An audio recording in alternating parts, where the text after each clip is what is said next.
Hi అండి, welcome back to my channel. ఈ వీడియోలో మా బాబు 2.5 years ఆ ఏజ్లో ఉన్నప్పుడు ఫస్ట్ టైం ఒక కథ చెప్పాడండి. ఒక రాజు 7 చేపల కథ చిన్నప్పుడు అందరం విన్నాం కదా, ఆ కథ చెప్పాడనమాట. ఆ రికార్డింగ్ నాకు బాగా నచ్చిందనమాట. సో నార్మల్ వీడియోస్కి ఆ కథని వెనకాల బ్యాక్గ్రౌండ్ మ్యూజిక్ లాగా పెట్టానండి. నచ్చితే మాత్రం ప్లీజ్ లైక్ చేసి నా ఛానల్ని సబ్స్క్రైబ్ చేసుకోవటం మర్చిపోవద్దండి. చెప్పు చెప్పు అనగనగంట స్టార్ట్ చెప్పు. అనగనగంట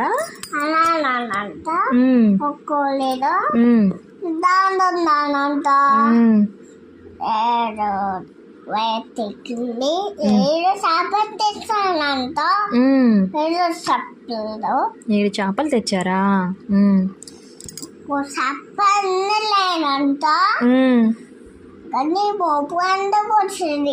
ఓకే,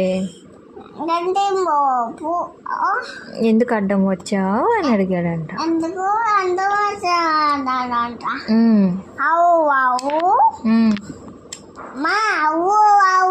ఆవు మేయలేదు అని చెప్పిందంట. నో నో అంది ఆవు. ఎందుకంది? కవ్వు కదా. Okay, కవ్వు no no అంటదా? ఏమంటది కవ్వు? ఏమంటది? నో నో అందా? మా అమ్మ అంటదా?